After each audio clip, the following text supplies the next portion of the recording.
Okay, welcome to the Be All In podcast. Bailey and I are here today, and we've titled the episode our 2024 Be All In Fitness Wrapped. A little play on the Spotify Wrapped, which everyone's been posting. And I love how people are taking this trend and applying it to their life and basically just recapping their year. I think today we want to recap like some of our major milestone events, but we also want to recap what we've taken out of the year, because for us, it has been a huge year. Crazy year. 2024 has potentially been one of the hardest years of our lives, personally, professionally, and it's changed the game for us. And I think it's changed it forever for a few different reasons, and I'm excited to explore some of those reasons today. Yeah, and to really chat about like the learnings. And I think like the thing that Bailey and I keep saying to each other is like, my God, we've grown this year, like grown so much. But I think with that, and I keep saying to Bailey, like, we've had growing pains and that like it has not been easy. But it's funny now that we can look back in like the last month of the year and actually feel like the bang has been worth it. Yeah, you can't grow without the pains. You can either like push through those pains and deal with them and overcome them and grow, or you can just like not accept them, but you just have to stay where you are. So you can't have it both ways, and we've well and truly dealt with some of the pains this year, but we understand that's part of the process, and I'm very glad we've stuck the course. Stuck the course, and we almost, feel grateful. So, all right, what actually happened this year? Let's start with a quick recap. We actually looked through our Instagram feeds to get an idea of the major events, and there has been more than just these, but these were some that stood out across the year. So we kicked off the year having our engagement party. That was fun. We had our first athlete camp at Bayfit, and it's so wild that then we had two now CrossFit Games athletes actually attend our athlete camp. They were not CrossFit Games athletes then, but weren't. Now they are. There's only one reason for that. So Daisy came. We also had Pete Ellis come, and that was like such a highlight now to look back on that weekend. Yep, I will take all responsibility. We had our open experience in the HQ as well as the quarterfinals, and as a result of that, we had Bailey qualify for the Torium Pro, the Oceania semi-final, but equally as cool, if not for me, even cooler, we had our second ever Bayfit athlete qualify in Maddie Gilmore. So second athlete to qualify for the Torium Pro, and that's only in our third ever year of business. And not many gyms can say they sent two athletes to the semi-final stage as individuals. And so that's something that we will forever be so proud of, and her especially in that whole experience, how she handled herself. It was insane. Absolutely. Okay. Then we had the Torium Pro. Both of them competed in the individual division. It was, Bailey, you can jump in here. How was it? It was good. It was, another really fun year, better than year one, but still brings lots of challenges to it. This is probably the turning point for a lot of the change and lessons and growth that we have experienced after the Torium Pro. Probably came home from that, although the goal was to make Torium and do as well as I can there, not feeling as fulfilled as I would have liked, and that's where kind of a lot of my internal dialogue and questioning what is my purpose, what is my reasoning kind of initially started. So that was kind of the catalyst for a lot of growth and change through the back half of the year. Yeah. After that, we then had the biggest change, which I guess is what sort of sparked everything, which is that we restructured our Bayfit business model. It's just been an absolute game changer, and we'll obviously dive into a bit more of the lessons we learned, and we've spoken about that at length, but that was just such a catalyst of growth for us in this community this year. Then what? We had High Rocks. Both competed. Bailey did the pairs with Marty. I did the individual High Rocks Pro Division. Highlight of my year. Only a few tears. Only a few tears.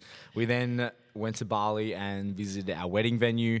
We did that in August on the exact day that we are getting married, that time in 12 months. So that was super fun, super exciting, made it all feel very real. We took our mums. That was lots of fun. What happened next? Then I actually signed up to do a half marathon, and who would have thought? I signed up first, and then Bailey, he jumped in. So I was first to the era of running. He was second, but he jumped in and did his half, followed by an impromptu full marathon. There was a full marathon in there at some point during the year, 42 kilometers, a long time, but I'm well and truly in the running era. Then we had 9 BayFit athletes qualify for the Down Under CrossFit Championships, all across different divisions, but that was huge effort from the team. We'd gone from having 1 athlete the first year, 1 the second, to 9 in the third. So that was so incredible, such a fun weekend supporting our crew down there. And Bailey and Marty in the advanced division, it really sparked a light in Marty as well to really push for his competitive CrossFit career. And that was just such a fun weekend. What next? And then last thing was the podcast, the last major event of the year. We started the Be All In podcast, which has been one of the biggest successes of the year. I can't remember life without the podcast now. We're filming so many of them. It's so enjoyable, and it's probably, it's been one of the most successful things we've done in terms of the impact we've had. And it's been such a fun experience to be able to tell our story in longer formats. And I think it's just allowing our audience to get to know us on a deeper level, which has just enriched a lot of our relationships with our immediate community as well as our online community. So the podcast, last major event of 2024 for us, but is something that will definitely be present and a staple in 2025. So those are some of the key events. There are so many more that we could have touched on, but they were the ones that I guess jumped off the Instagram grid and that have all led to, I guess, some more learnings. So again, like Bailey said, 2024 has truly changed the game for us, but it has been challenging. Did you want to kick off, Bailey, about some of the things you've learned this year? Yeah, so it's hard. It's been, probably the hardest year of our life. A lot of it is personal, but given that we are in a relationship, we live together, we work together, business and personal often are the same. So if business is going one way, they're always the same. If one's good, they're both good. If one's bad, they're both bad. So it means that we ride the highs and we well and truly ride the lows, probably more on the extreme end. And so it's been challenging in that aspect. But like we mentioned before, they were just growing pains and we have to overcome them and deal with them. And the only way is through. And I feel like we're out the other side. So that's been a big part of 2024. Yeah, I've spoken about it in our previous episodes, but if we wind back to the start of this year, I think I really realized that I was a little bit lost. And in that, I meant that I'd completed my 5-year plan and I started looking around and realizing that I actually wasn't really sure of where I was going next. And I've spoken about that, plus some personal life things happening in the background. And I guess how it felt and what it was like at the start of the year was that I was in a bit of this lonely chapter. And it's like a concept where you've outgrown your previous self, but I wasn't quite where I wanted to be. So I was sitting in this period where it would have been really easy to stay as that previous evolution of myself, but I knew that I had to change and evolve into someone that I was trying to become, but I wasn't quite there yet. So it was this kind of in-between phase. Is that what you would call it? Yeah. Chris Williamson speaks about it, which is where we kind of put the title of Lonely Chapter, and it makes perfect sense. Yeah, you've kind of outgrown your previous self or your previous friends or your previous job, whatever it is, but you're not quite where you want to be yet. And it's this really pivotal moment where the easy option is to just go back to comfort and somewhere you know and you're familiar with, and the hard thing is to keep pushing forward knowing there's something more for you. And this year, especially for Maddie, for both of us, but especially for Maddie, has been one of those things where she's been in this constant battle, but she has pursued and yeah. Yeah, 100%. And I think with that, I really had some time for self-assessment, and I actually identified some of my core values that I felt were damaging me, and that I wasn't actually happy with where they were. And to step into this next evolution of myself, I had to really address them head on, and that was incredibly difficult. One of the hugest ones was overcoming being a people pleaser, because I really felt like I let other people's opinions of me rule my life for my 26 years. And this year was the year I decided that I had to let go of that expectation of meeting other people's expectations, of just really doing what actually made me feel good and being true to myself. And along with all of these kind of finding out exactly who I am, who I want to be, some personal things happening in the background, the first half of this year, I was, I don't know, one of the words I would say, I was a bit unhinged and I was not my best self. And it's so funny, I didn't open up about it to really anyone except for Bailey. He was the only person that really saw everything in the background. I guess from most people who probably thought nothing was happening. But But I think why I was doing that was like one of my biggest previous coping mechanisms was just distraction and ignoring it. So the first half of this year for me was truly about distraction and ignoring how I was feeling, because it was just so overwhelming, and that was the only way that I could get through the day. And there were honestly moments throughout the year where I felt like I was like losing my mind completely, and that I would wake up in the morning and be filled with this instant anxiety and just fear of like running my head through all of these like awful situations that weren't even real, or just previous events or previous things. I was instantly filled with that. So then I would fill the rest of my day with as much work as humanly possible. I was listening to as many podcasts as possible to fill my head with other thoughts. So the whole day would just be distraction, distraction, distraction. I do not want to feel how I'm feeling. And I got away with it pretty well, and that I had good days. Yeah. But then we'd get home at night, and then that was when it all would unravel, and I would have huge breakdowns late at night. I was crying most days, and going to bed, and I just couldn't sleep. And then eventually I'd fall asleep, and it would kind of rinse and repeat the next day. Wake up feeling the same, distract, distract, distract, break down at night. And it was just this sick cycle for the first half of the year, wasn't it? Yeah. It was not very fun to watch, and I was in a very helpless position, because it's hard, and that I feel like as males and protectors and partners, we want to kind of like resolve and fix the problems for our partners, but it's something that they've got to kind of fix themselves through. You can't just put band-aids on it. They're kind of proper deep issues that require time and analysis to overcome and realize what's happening. And especially Maddie said she's trying to more distract herself and put band-aid solutions on them. She's wasn't really coming to terms with them and attacking it head on until a certain point. But yeah, it wasn't a very fun time. Probably the lowest time in almost our whole relationship, which is like pretty vulnerable and raw, but it is what it is. Yeah, it is what it is. And then I think as well, it was tricky because the business was like so busy and full on as well, in that we were prepping for Torian, and like I was trying to keep things afloat at the gym. So I really did have enough on my plate to manage like keeping this other like secret hidden behind closed doors. And then obviously Torian finished, and Bailey will touch on like what that meant for him. But for me, it gave me the chance to realize, okay, I've gotten through the first 6 months of this year just distracting myself, but now I need to actually start feeling these feelings, identifying them, and just honestly feeling the feelings rather than being so distraction focused. Yeah, I feel like why touring is such an important aspect, because although Maddie's going through all of this internal turmoil, I'm trying to prep for the biggest event of the year athletically. And so she does internalize a lot of those thoughts, and we don't really have a lot of time to unpack them and try and work through them. It is very much like I don't blame her at all for putting band-aids on, because she's doing it unselfishly for me to make sure we get through. But when we kind of kept saying, just get through Torian, and then when we got through Torian, it was time to seriously analyze things and try and make some lasting changes. So yeah, we actually went away on a long weekend, and we stayed in a cabin with no phones, and I think Tiny home. That was really fun, and that was like the moment that I realized, okay, like nothing changes if nothing changes, and I had to start doing things a bit differently. That's when we also explored restructuring the gym, which we knew would free up some more time for me personally to like start like actually going through this like evolution, I would call it.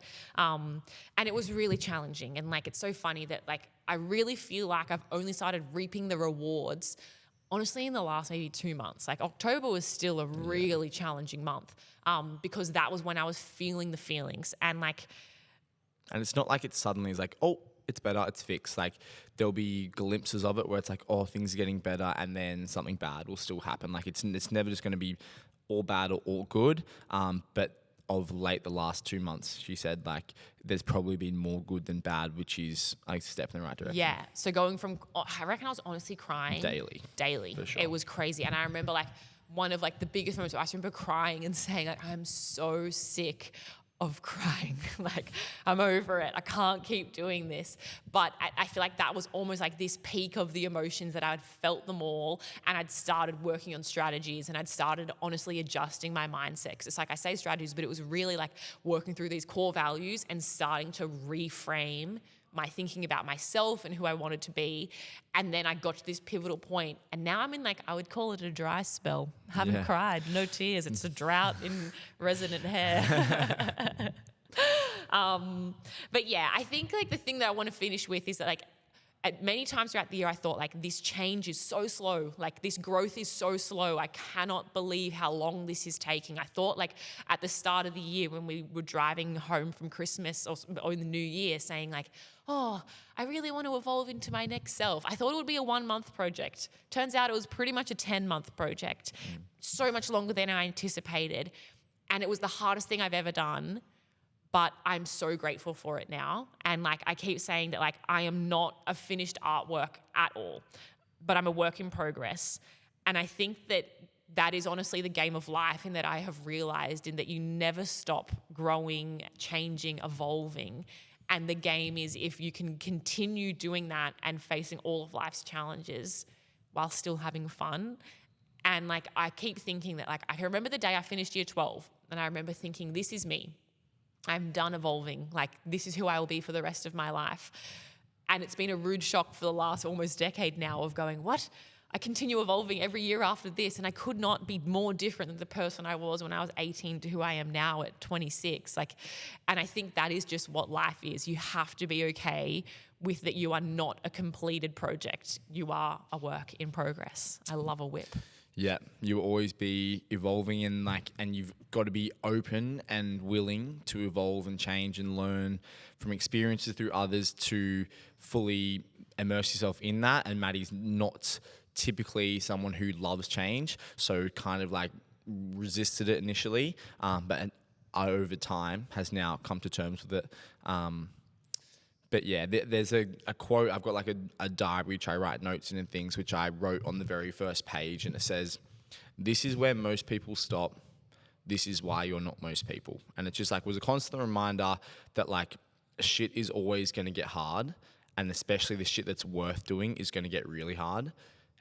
And when it does get hard, that's when most people are going to quit. And if you don't want to be like most people, then that's when you don't quit. And then it might take time. In Maddie's case, it did, but like she pushed through and we're out the other side now. Yeah.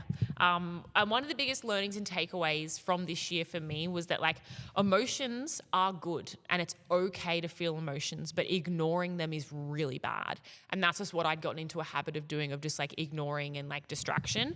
But the minute that I actually started to like let myself feel the emotions without it completely derailing me, it was better, because yeah, the emotions would honestly just compartmentalize if I ignored them, and then they would kind of rear their head later at a strange moment that was kind of like unrelated, and it would lead to these huge, big breakdowns.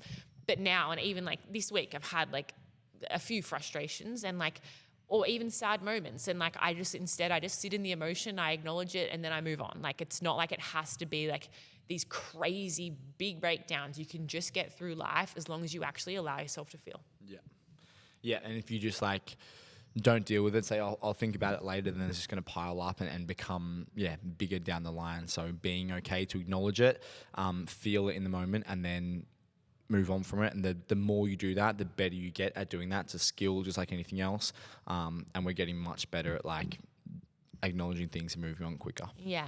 And the thing that like I would kind of finish off here with before we go over to Bailey for some of his things, because I think this kind of leads into it, is like, do not be afraid of change. And as someone who has been so afraid of change, it could actually be the solution that you don't even know that you're looking for. And so many of like the things that have happened this year, the main one is like restructuring the gym. Like for so long I resisted that because I was like, no, it's not who we are. I do not want to change. I do not want to change. And when we spoke about it, I was like, I do not want to change. But now that it's changed, like it has changed our lives for the better.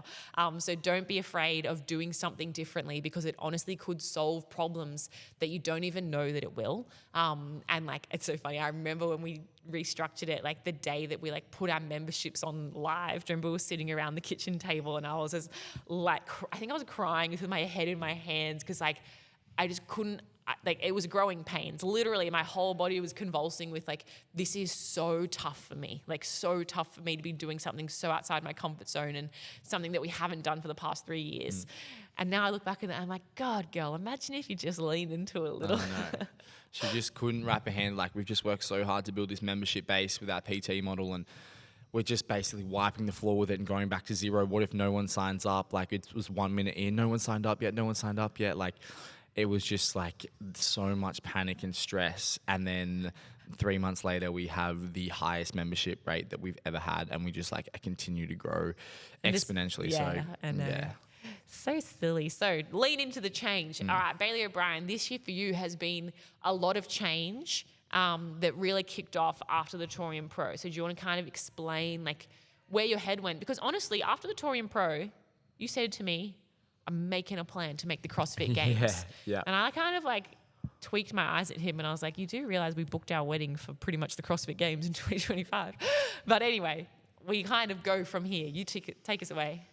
Yeah, so, yeah, at the Touring Pro this year, it was better than last year, absolutely. It's still, I didn't really, I had a goal in mind and I didn't hit that. It was close, but it wasn't close enough, which is fine. You don't always like get exactly what you want, but I kind of came away from it again, kind of having an all-in attitude, and I wanted to learn from that experience. And like, you know what, I'm going to come back bigger and stronger and work even harder. And kind of I put a plan in place that how am I going to get better again and eventually qualify for the CrossFit Games one day. The CrossFit Games was never even on my radar, really. It was always like, just make the Torium Pro. That was the end game. But now I was getting closer and closer, and I was like, oh, maybe in the next year, 2 years, 3 years, like I could actually push for a spot. I started kind of like putting a plan in place. And then Maddie sat me down at the tiny home and said, hey, buddy, listen here, I'm the boss. And we're getting married in August next year. So even if you do qualify, you ain't going. I said, if you make it, obviously we can make it work, but it would be really, really stressful for me to have you focus on the CrossFit Games leading into the wedding. So at that point, it took a little while for me to kind of be like, oh, yeah, I've kind of just put my heart and soul into this thing for the last 5 years. Like, don't really know if I'm ready to stop now. But the more we spoke about it, the more we spoke about why I want to go to the CrossFit Games and like, would that be worth not sacrificing our wedding, but like taking away from our wedding, et cetera, et cetera. We had that whole weekend in the tiny home, 2 nights or 1 night, but it was just like no phone, no reception. It was just lots of, chatting about who we are, who we want to be and where we want to go. And it kind of just, after analyzing it, and we spoke about Maddie, like if you don't really analyze your emotions and thoughts, then sometimes you just put band-aid solutions and think everything's okay. But upon analyzing it, I just kind of realized that like, what would I get if I made the CrossFit Games? Would I feel that fulfillment? Would I be happy? Is that success? Or do I just go to the CrossFit Games and then come home and am I just like the same person? Like, is it really worth training 6 hours a day, every single day to try and make that? And even if I do, is it going to be worth it? It just kind of made me really reflect on that. And then I decided that I don't think it is worth it. And although it kind of eats me up that it's almost like an easy option, I'm quitting, it's not really. I'm just shifting my priorities. And things that will be there my whole life will be my relationship, will be my business, and will be my relationship with people within my business, members, coaches, and that will always be there. And that is what really matters. That is, I have impact on other people, real people, and that will continue. Where if I'm just an athlete and I'm just focusing on being an athlete, it does limit me in what I can do and who I can be. And I want to be more than an athlete. So we kind of made the call that I wouldn't compete individually, that I would transition to the team sector for 2025. And that was the plan, that I would, by going team, it would require less commitment in terms of like a time standpoint. So I could, instead of training 6 hours a day, I could train maybe 2 hours a day and still be in good enough shape to be competitive in the team standpoint. But if I wanted to make the CrossFit Games, there was no substitute for those 6 hours a day. So we put a team together. We had a little test run at the Western Games. We won 5 for 5 events. All was looking very good. The team was myself, Maddie Gilmore, and Julia Hannaford. Won 5 for 5 at Western Games. Things were looking very good. And then last week, Julia Hannaford tore her ACL. Spanner in the works. So that's kind of changed what my perspective on what next year might look like. I'm not 100% sure on exactly what it's going to look like now, and it could change. But to be completely honest, I've needed to get surgery on my shoulder for a little while now as well.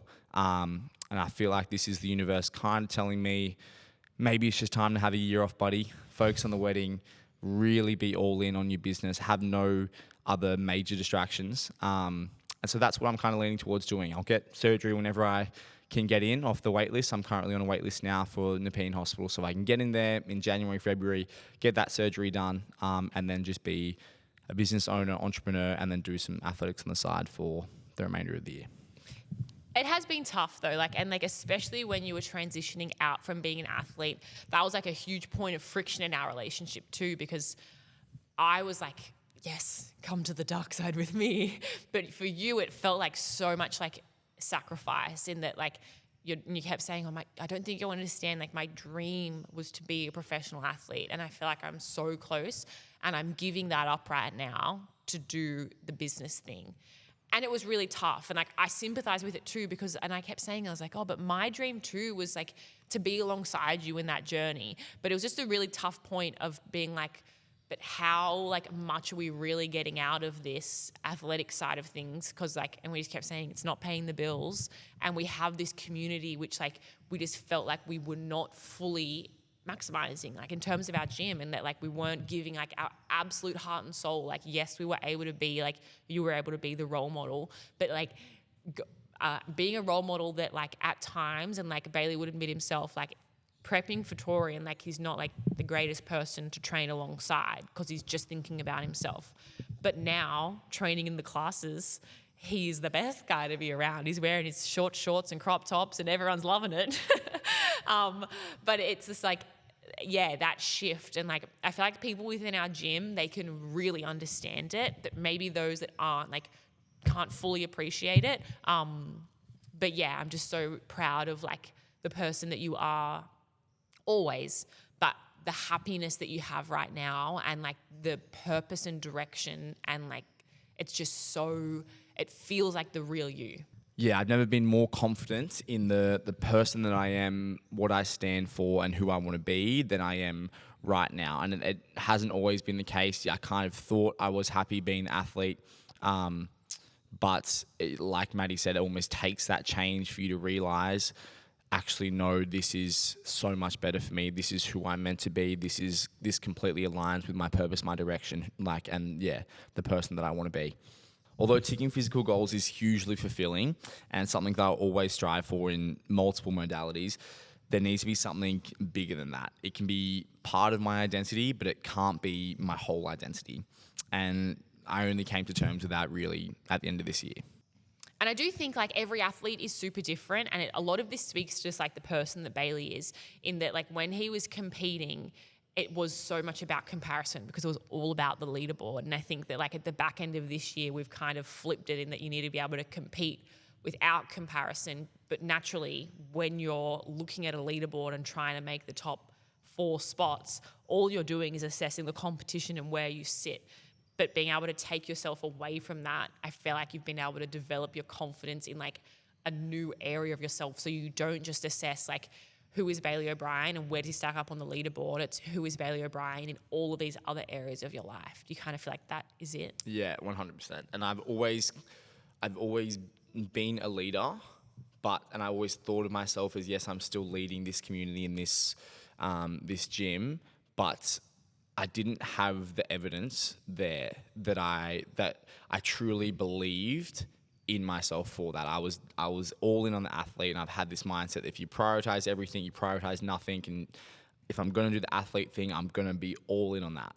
And so I was, but it meant that I was sacrificing other things, like my relationship, like my business. So when I did make that shift, it very much, I needed to, in order to get confidence and be the leader and be the forefront of this business, I had to kind of get back into that mindset and prove to myself that I am who I say I am. There's this quote from Alex Hormozy, which I love. It says, "You don't build confidence by shouting affirmations in the mirror, but by having a stack of undeniable proof that you are who you say you are." outwork your self-doubt. And I've had to, over the past 6 months since making that decision to stop competing, I've had to prove that I am who I say I am. And I'm now in a position where I'm, the most confident I've ever been, because I've done the things that make me who I want to be. Yeah. And I think like this kind of goes to this point in our year that was really challenging, because here I was like struggling on finding myself, and I was going along the journey alongside Bailey, who was so sure of himself all of a sudden. And we joke a lot that like it was like one morning this year Bailey woke up and was like, I am now man. I lead this household, I lead this business. And I went from like, oh my God, I've been kind of like, I felt like carrying a bit of our team whilst he was doing the athletics, to then feeling like, oh my gosh, I am lost. I now have this like incredible leader alongside me. And in a really horrible way, all it was doing was highlighting how not sure of myself I was. And it led to like a lot of conflict in our business, in our personal life, because I just was like unraveling more and more whilst he was pulling himself more and more together. And like a real conversation that we started having, because again, I'd gone from, I guess, being like the chief leader in our gym, in that like I did a lot of the back end stuff and was kind of in control of the direction, to then Bailey coming back into the business. And I was also insecure at this point, and it really left me feeling a little lost in how we did work, in that we kind of shifted our roles a little bit, and all of a sudden I'd gone from feeling very much in control to letting someone else lead. And I struggled with that a lot. And it started these like crazy erratic conversations where all of a sudden I was like, do I have a place in this business? Like, am I meant to be a part of this community, or how does that happen? And again, it had nothing to do with Bailey. It had so much more just to do with me and how I was feeling, and like this kind of stepping into like a new evolution of myself that I still wasn't sure who that was. And I was kind of just in this middle ground. And that was just a huge conflict point for us, wasn't it? Yeah, it was tricky. And it kind of, I felt like we had that chat that Maddie's like, I want you, not like asking me to step away, but like, I want you back in the business more. I want you back in our relationship more. And like, although I support you, the athletic endeavors, like it is hard, and it is selfish when I'm doing that. And although sometimes like leading from the front is like, does have positives, and shines light on our business and what we're doing athletically and successfully. But also, it just, Maddie was saying, hey, I'd prefer if you kind of came back, especially the year we're going to get married. And then I kind of came back and was all in on the business and was like working harder than I've ever worked, in terms of like, pushing, trying to change this gym from just the gym into like a brand. We restructured our model, we restructured our name from just like Bailey Personal Training to Be All In Fitness. And we really try to turn this company into like a brand, something that people can believe in, they can like feel a part of, they can feel inspired by. And so I was just all in. I was like, let's go. Like this is my end game now. And it kind of, and then Maddie's like, oh, I don't know if I want you to be that all in. And so that, again, they were just growing pains of us coming to terms with the conditions changing. And we had very real conversations about, does Maddie do her own thing, start her own business? Does she work for somewhere else? What are we going to do here? Because like, she just wasn't feeling satisfied. And I think I just felt like I didn't know my place. Like that was the main thing. Like I just felt so unsure of where I was meant to be in the business. Yeah. And again, we keep saying growing pains, because like it was a lot of conversations and a lot of work went into where we are now, which is, I feel like we're still working on it, but figuring out where we actually sit, who's responsible for what, and how do we like respect one another's space whilst also working collaboratively together, because it was having a huge impact professionally and personally on our relationship. I just think we're in such a better spot now. It was hard, and again, the easy thing to do if we wanted to like avoid those pains is I could just go back to competing, or we could just like not push through that period. But we have pushed through, and we've like figured out what is the perfect balance of, or what are our roles, how do we work together as a team in this thing. And now I feel like we do have the confidence to push this business to a whole new level. But that confidence, like I mentioned before, isn't from just saying, I'm confident. It's by stacking enough evidence that we are starting to do the right things and what we're doing is working. Yeah.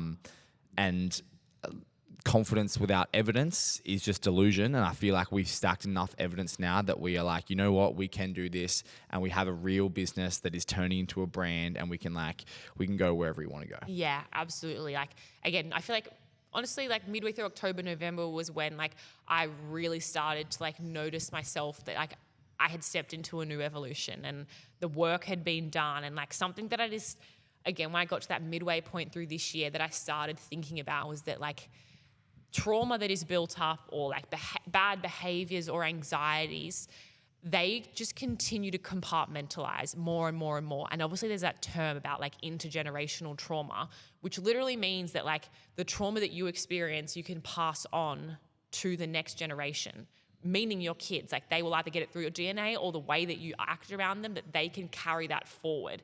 So I decided that like this year has been about doing the work for me right now, because I need to address that for not only me right now, but my future self and my future family, because I do not want them to have to go through like the challenges or like feel the way that I've felt this year. But even in saying that, like I look back on this year, the most challenging year, but I am so grateful for every second of it. And like that's so strange to say, because like there has been such lows, but without those lows, like we wouldn't have grown, and I wouldn't have grown to the person that I am now. And like I'm feeling so much more self-assured and like confident in who I am, and I feel like I'm carrying myself with like a completely different energy that feels so much more true to me. Like it feels like I'm back where I am when I was like my 14-year-old naive, confident self, and that I can do anything, and like I have like complete capabilities within myself. So I'm so grateful for it all.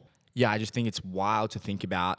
There was points during this year, for multiple reasons, that Maddie was crying every single day, and we genuinely spoke multiple times about no longer working together in the same business. Like that is some crazy, crazy periods that we've had to overcome and deal with this year. And then now she's saying she's so grateful for it. Like it's such a paradox, but I feel like the message is the harder that something is and the bigger the obstacle is to overcome, the more worthwhile it will be when you get out the other side. And so when something is really hard, really fucking hard, just push through. And the harder, the better almost, because like when you get through, it'll be so sweet. It'll be so worth it. So don't try and shy away from hard things. Attack them head on. Yeah, do hard things. And like another thing I keep thinking is a lot of people, like they might not have like genuine adversity until later in life. But like later in life, you might have like, I don't know, kids and mortgages and all those types of things. So I'm so glad that like we've gone through this year when we have now, because I feel like those skills we're going to just continue carrying forward, and like knowing that we're okay with when things are challenging. So yeah, grateful for it all. And like I saw this quote recently that I absolutely loved, and so much of it resonated with me, that like maybe everything that happened this year has been leading you to your true destiny. Maybe this is the beginning of a new chapter. The something more you've felt deep within for so long is finally showing up in your outer world. The seed you've planted are now beginning to grow into something more beautiful than you could have ever imagined. The internal work you've been doing is being reflected outside of you. I know it's been a long journey, but it couldn't happen overnight. The unraveling has been hard and heavy, but it was needed because now you're ready. It's time to let it in. And I just love that, because that's truly how I feel now about this year, my growth year. Yeah, I feel like 2024, we've built such a strong foundation, a fortress almost, that 2025 we can just springboard off and go to the fucking moon, honestly. I'm so excited. I honestly couldn't be more excited. But even now, every day, I'm like, yes, let's go. So that is our be all in fitness and a bit more of our personal life wrapped 2024, the growth year. It'll forever be ingrained in my memory for that reason. And yeah, as challenging as it's been, our relationship couldn't be stronger now. And I'm so happy to be on this journey with you, Mr. Bailey. So we hope you enjoyed this episode. I hope that maybe someone learned something from it, and that you can take away, like if you've had a tough year too, and I honestly feel like it's been a bit of a theme for a lot of people this year. I can't believe online how many people are now coming out saying, this year has been so hard. Yeah. And I'm like, what? No one spoke about it at the time. I thought I was alone. Yeah. And like, I feel like the podcast is amazing because we can speak about these things for the first time, really, where Maddie's just kind of put on a brave face, and to the untrained eye, no one would know that she's been dealing with any of these things, or that we've having these conversations about changing like athletics. It's just like, it's so nice to be able to share it. And I feel like I said earlier that this podcast allows people to understand us better and enriches our relationships with our community. It's pretty hard to make a snappy Instagram reel saying, I wanted to quit. Now I'm back. Woo. But this has been really nice to talk about. So we're going to bring some more episodes soon. That is our lessons from 2024, the year wrapped. We hope you enjoyed it. Please follow along to the podcast. If you want to be a part of the journey in 2025, we would love to have you in any capacity, in the gym, online. We are growing and building an army here at Bayfit, and the more, the merrier. Yes. All right. We will speak to you in our next episode. Be all in.